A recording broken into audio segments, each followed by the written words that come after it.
Welcome to Christian Warrior Training. My name is Keith. Today we're going to talk about a lot of different crimes that happened this week at churches, including a couple of stabbings that occurred. And of course, we always have multiple sexual assaults. As I've told you in the past, you are more likely to have one of your staff at church molest a child than you are to have an active shooter. It's a sad, unfortunate reality that we have to try and defeat. But we're going to talk about all these crimes, including some stuff that about Christians being murdered overseas. We're going to explain all that. As you can see, I'm in a different place today.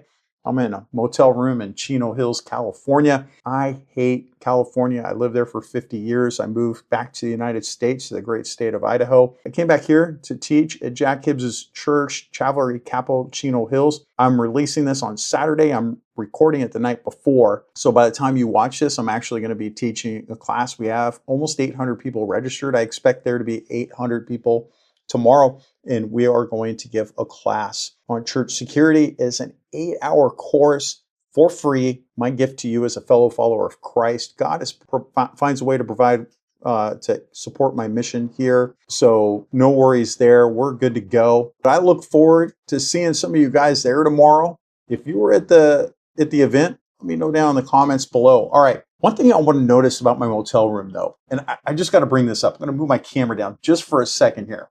Okay. Just like every other, they still have the Bible. I love that. This one is provided by the Gideons. I'm still glad to see these in here, but I have a new one this time that I did not expect to see in here. And it's a first for me. And I've stayed in a lot of hotels because I travel, teach a lot. The Book of Mormon. I did not expect to see the Book of Mormon in my hotel room. Now, I know a lot of LDS people, including my neighbors, watch this show. In fact, I live about 800 feet from a temple. So I am pretty much the only non-LDS guy in my neighborhood. So I love my LDS peeps, but I still haven't seen a Book of Mormon yet. I don't know why it surprised me to see it here. Just thought I'd share it with you. Let's get into the news and let's talk about what happened this week when it comes to crime at churches in America. All right, before we get into the terror update, I just want to let you know I'm always carrying. So you should always have good safety measures when you're in a motel room. It doesn't stop just because we're hanging out in a hotel room. All right. The very first thing I want to talk about is a terror update. We have been starting with a terror update as of late. This is my newsletter that I got 151,000 followers now on this channel, but only 40,000 people subscribe to my newsletter. Head on over to ChristianWarriorTraining.com. I'm not going to spam you. I always send one training email every week, and I always send one email specifically dealing with crime that occurs at churches over the past week. Head on over there, sign up. It's my gift to you as a fellow follower of Christ. If you want to support what I'm doing, do a paid subscription. That helps me keep the lights on and give free training to like the 800 people that we're doing here tomorrow at Calvary Chapel, Chino Hills. Now, look, I started doing a terror update because there is so much activity with ISIS and Al-Qaeda right now dealing specifically with churches that I think it's super important for you guys to understand what's going on right now. Look, the first one to come up here is now look, man, I'm going to get demonetized for the words that I use here. So bear with me as I'm trying to figure out the algorithm that won't get me demonetized. So these very bad people right here, you can figure out what that is. We're going to call them the bad guys. There's an aligned that puts out these bad guys as information. Okay. And screw you, YouTube, for doing this to us to where we can't just say common things out loud. But it's glorifying violence against Christians in West Africa. So a newly released propaganda graphic from IS, and you're seeing it here, titled Triumph of Monotheism Over Disbelief, glorifies violent jihadist operations across West Africa, including Nigeria, Chad, Niger, Mali, and Burkina Faso. I have been reporting on this every single week here. They have been getting slaughtered, and we have 2 more stories this week of more Christians being murdered in Nigeria. Now, the image features a militant and tactical gear making the Tawhid gesture while standing over a kneeling bound prisoner in a scene suggestive of an execution. They have been kidnapping Christians out of their churches and doing this exact thing that we're talking about here. Now, the accompanying text celebrates the so-called victories of the Islamic State's West Africa affiliates, claiming they have defeated armies of disbelievers and established Sharia law. It praises the implementation of hudud punishments and threatens non-Muslims and Muslims deemed hypocrites or collaborators. The message specifically highlights perceived Islamic dominance in areas with significant Christian populations, asserting that under IS control, Tawhid is honored and Shirk is humiliated. The graphic serves as a stark warning of the group's ongoing religiously motivated violence in the region. That was from Al Saif Media on May 20th. I always cite my sources. Nigeria had always been predominantly Christian. They are fleeing in droves. I've seen many of them immigrate to my area in Idaho to flee the persecution that they're under. I would suspect that fairly shortly you'll see that as a mainly Muslim country. All right, now this is a scary one. This is over in Virginia. Now, this is a car stop in Virginia. I'm not going to show the entire video, but I just want you to get an idea of what's going on now. A routine traffic stop in Fairfax County, Virginia turned deadly on April 23rd, 2025, when a 36-year-old driver opened fire on police officers after making anti-American statements, including declaring, "I should have served with the effing Taliban." Body camera footage released by the Fairfax PD shows the man visibly agitated and armed, refusing to cooperate during a stop for speeding. Now, the suspect, who claimed to have served in special forces and blamed the U.S. for personal and financial hardships, fired multiple shots at responding officers, striking two in the arms. Officers returned fire, fatally shooting the man. He later died at a local hospital. The officer's injuries were non-life-threatening. The incident is under investigation. Now, look, I've encountered a number of Afghani immigrants as of late. Now, many of them came as Afghanistan fell, and they were unvetted. So I spoke with one very recently, and he worried that many were really aligned with the Taliban and not with American ideals. Now, I and others have been warning you for quite some time that we're due for a major critical incident, think 9/11 or worse, but in the style of like October 7th or Mumbai, India, or something like that. It's these people with these feelings towards the Taliban and other terrorists that will be carrying out these acts of bad stuff. I can't say the T word here, so bear with me. Now, you can't forget that some of these people are also going to act as lone wolves, attacking soft targets, which is your church. Your church is a soft target. Look, we have a problem in the United States with a bunch of illegal immigrants that came in here unvetted, and we are in trouble. Good on our country for trying to get rid of them, but we can't do it fast enough. Border Patrol was one of my prior clients, as well as ICE, and I've talked to them at length.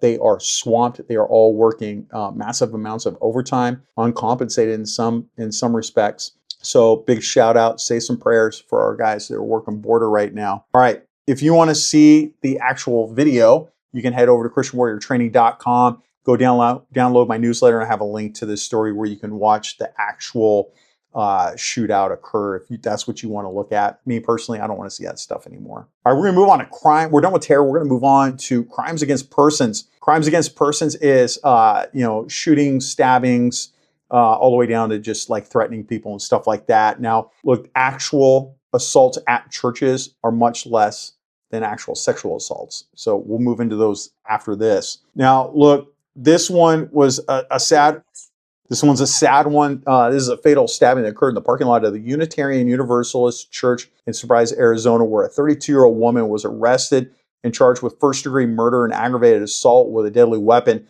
The incident took place late Monday night, and police responded early Tuesday morning to find a 28-year-old man deceased with multiple stab wounds. Investigators determined the suspect, along with the victim and another individual, had been living on the church property as transients. The suspect later admitted to stabbing the victim following an altercation. The crime scene, located near Avenue of the Arts and 115, was extensively processed by local authorities in Maricopa County, SO, as well as the medical examiner. Now look, unfortunately, this is the risk that you take when you let transients camp out on church property. Now, it's a tough call because Jesus teaches that we should care for the homeless, showing compassion and mercy to those in need. Now, at the same time, churches have to weigh the safety of their congregation, their staff, and the surrounding community. Now, the modern realities of homelessness often involve mental health struggles, substance abuse, and lack of stability. They all mean that offering help requires more than just space. It calls for discernment, support systems, and sometimes professional resources. It's not an easy decision, but it's one that churches are going to have to approach prayerfully with both compassion and wisdom. Now, look, you can't just say we're going to feed them and then let them sleep in our parking lot. If you do that, you are going to have crimes like this occur in your church. You're going to have drug use and a bunch of other stuff. They're taking advantage of you. Okay, I know this because churches in my sector that I worked would often feed them, and then that's it. And then we had assaults and stabbings and all this other stuff happen on church property. And it's like, I don't think this is what Jesus wanted. I don't think this is the biblical view of it. Now, look, you're going to have to provide substance abuse treatment. You're going to provide other resources for them, or you're going to keep having problems like this. I'm not telling you how to do it. I'm not telling you not to do it. I'm definitely not doing that. I know I am very, very jaded because of my work as a police officer, and I'm trying to work through that. Meet me in the middle here. Do more than just throw some food at them and let them sleep on your property. You're going to have to do more than that. I'm stuck in place. All right, next up, we got a fatal stabbing outside of Madison First Baptist Church, and that's under investigation. Now, the fatal stabbing occurred just after midnight on May 26th in the parking lot of Madison First Baptist Church in Nashville, Tennessee. Police identified the deceased as a 44-year-old man who suffered multiple stab wounds to the torso. Now, an officer on patrol spotted two men on the ground and attempted to render aid. However, the second man at the scene, who claimed the victim had tried to rob him, fled before he could be identified. The victim was transported to Skyline Medical Center, where he was later pronounced dead. Now, Metro Nashville police are continuing to investigate the incident, and they're seeking information to identify and locate the suspects. Now, as I've reported in the past, most violent crimes happen outside of normal worship service hours, and more than 75% occur in the parking lot or outside of the building, much like what happened here. Now, look, I think there's a couple things that could happen here. Two guys met each other in the parking lot, and it was a drug deal gone bad. Or two guys happened to cross paths in the church parking lot, and one tried to rob the other, like that guy said. Or it could be, and I've told you this often enough, it's almost weekly, if not every week, somebody runs from danger, and there's a church nearby, so they go to that church to find sanctuary. It is just human nature to run to God, what they perceive as the church is God, because they just, all of a sudden they become biblical when they're about to die, right? That's how most everybody is. All of a sudden they believe in God when they're about to die. And in their view is God's going to be at the church and he's going to save me, not realizing God is everywhere. And you should have been talking to him before this day. People are going to try and find that sanctuary in that parking lot. And I bring it up because, like, I feel bad because this church is probably getting a lot of bad press right now. But you have to realize, like, what if you're working late? What if you're the pastor and you're working on your sermon, or you're counseling somebody or something else? You have to maintain situational awareness all the time, no matter what time it is. And you have to keep your head on a swivel. All right. Next up, police are investigating a possible shooting near St. Clemente de Roma Episcopal Church in Huntington Park. Now, authorities are investigating a possible shooting that occurred late Sunday on May 25th near St. Clemente de Roma Episcopal Church in Huntington Park, California. Emergency responders were dispatched around 11:03 p.m. to the 6900 block of Rugby Avenue near Saturn Avenue, where one person was transported to a hospital. The Los Angeles County Fire Department confirmed the transport but did not disclose the nature or severity of the injuries.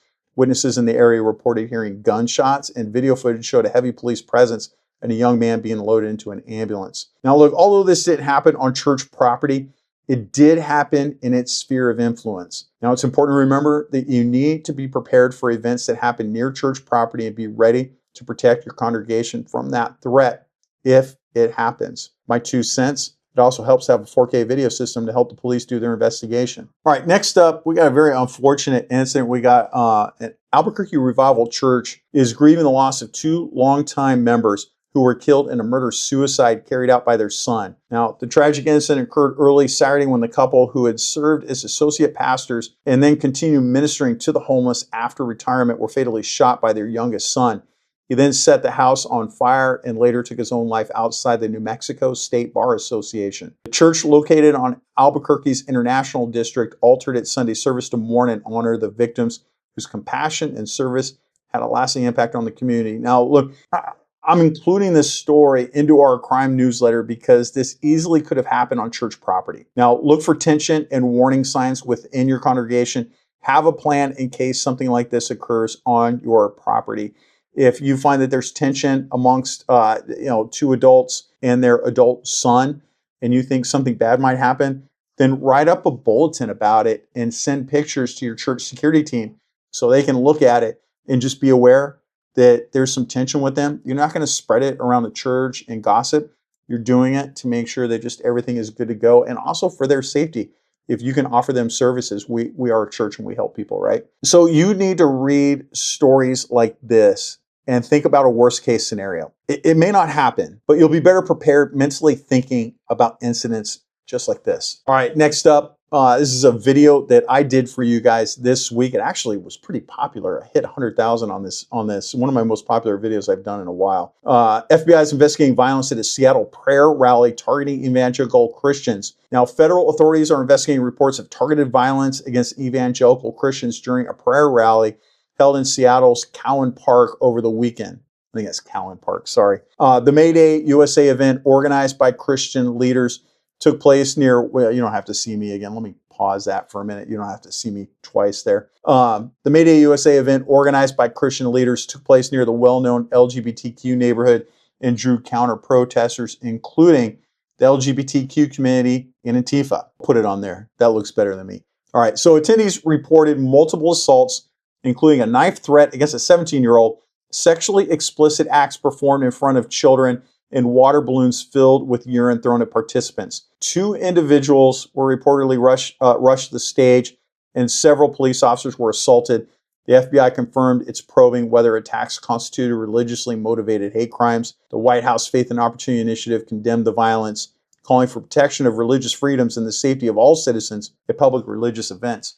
Now, I heard from Pastor Shea and I heard from the director of security. We just have not connected yet to them. If you're watching, I apologize. I think we are all busy this week, and hopefully we'll catch up next week. I'm hoping to talk to them and get more information. Pastor Shea did mention he has some good information that might help churches like yours. In the video that I did here, you can take a look at that. I gave some information on what you can do to be safe if you go to an event like this or you're planning an event like this. Now, when I write stuff like this, I'm not dinging the people that were out there doing things. I'm just, because most of the time I don't know what happened. But I'm giving you what I think, as a police officer that has been in multiple riots, what I think you should do to maintain safety, to conduct yourself, how to interact with police, all that kind of stuff. Again, it's just my 2 cents, not saying that was not done. It's just to help you guys. And I'm so thankful that that church asked to talk to me. That makes me very happy. It sounds like they did a great job. I'm hoping they go back, to be honest. The mayor of Seattle condemned them, saying the Christians caused it. I'm sorry, man. They're spreading the word of God. They weren't the ones having sex in front of children, which last time I checked is a felony. But you know, it's Washington. They've made everything a misdemeanor like California. All right, I digress though. See, look, man, I start losing my temper now. I'm back in California. Next up, a Florida youth pastor at Connection Church in Kissimmee has been arrested and charged with 24 counts of sexual battery by a custodian. When they say by a custodian, it means person in charge of the minors or has control of the minors. Following allegations that he sexually assaulted 2 of his former foster kids. According to the Osceola County Sheriff's Office, the 40-year-old suspect confessed to the abuse, which reportedly began when one victim was between the ages of 6 and 8. God, I hate seeing this stuff. And the second victim reported being abused at the age of 16. The suspect and his wife had been participants in a foster care program, and the investigation is ongoing with authorities yet to interview his wife. Oh. And I think now's a good time to talk about Matthew chapter 18, verse 6. But whoever causes one of these little ones who believe in me to sin, it would be better for him to have a great millstone fastened around his neck and to be drowned in the depths of the sea. That's what I think every time I watch one of these stories. I'm sorry that I bring these things up, but as a church, we've got to do something. We cannot have this many. Let me back up. I'm getting so angry, man. Hear me out. There are so many more sexual assaults of children in this newsletter every week than there are violent crimes like actually happening at church, compared to pastoral staff molesting kids. I think property crime is obviously number one, like vandalism, burglary, arson, right? Arson's actually considered a part 1 crime, but we'll just loop that in there. I mean, that's like a majority of the crime for churches. And you can take care of that simply by getting an alarm. Get a burglar alarm, a fire alarm, and a 4K video system. Hands down, the single best security thing that you can do for your church, which kills me to see churches that will go out and do all this active shooter training but not have a burglar alarm. You're more likely to have a burglary than you are an active shooter. I don't understand that. But separate from that, they do no sexual assault awareness training for anybody with no background checks. Or we'll do background checks on everybody except the pastor. He's a pastor. Nobody molests anybody because everybody molests kids.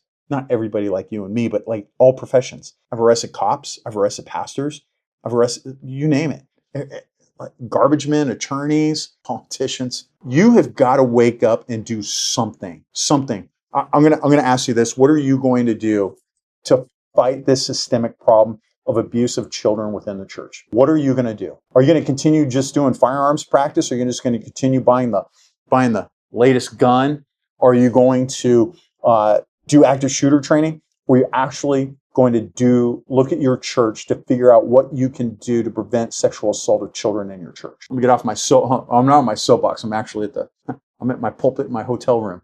All right, let's move on. Let's talk about news. Next up, we got a Greenville pastor and his wife charged in a decades-long child sex abuse case. Now, he was the pastor of First Southern Methodist Church in Greenville, South Carolina, and his wife. They're both facing multiple charges in a criminal child sex abuse investigation involving both their adopted and their biological children. Authorities arrested the couple who had active warrants in Nashville on May 15th and extradited them to Greenville. The investigation launched in April, revealing allegations of abuse dating back to the 80s. Preliminary findings indicate that all the male children in the household were physically abused, while the female children suffered sexual abuse. The couple had 7 adopted kids and 1 biological daughter. 2 of the victims are now deceased. And you got to ask yourself, how did they die? Was it suicide? Was it like something else? All right, the pastor's charged with multiple counts, including criminal sexual conduct with a minor, incest, unlawful child endangerment. Look, this is why I get demonetized, because of these words that you can't really avoid. All right, next up, we're going to the San Francisco Bay Area, where I used to be a cop, not in this city, but in the San Francisco Bay Area. Authorities in Santa Rosa, California, are investigating a fire at the historic Church of One Tree as a possible arson case. The fire broke out around 8 p.m. on May 26th at the rear of the church located on Sonoma Avenue. Fire crews responded within minutes and were able to quickly extinguish the flames, preventing the fire from spreading inside the structure. A preliminary investigation by Santa Rosa Fire suggests the fire was an intentional act. The Church of One Tree was built in 1873 from a single redwood tree. Originally served as the First Baptist Church and later became a Ripley's Believe It or Not Museum. Look, I told you earlier, just a minute ago, this is your weekly reminder that you need a fire and a burglar alarm and a 4K video system. And I still don't understand why some of you refuse to do these very basic security tasks. Okay, on to Maryland.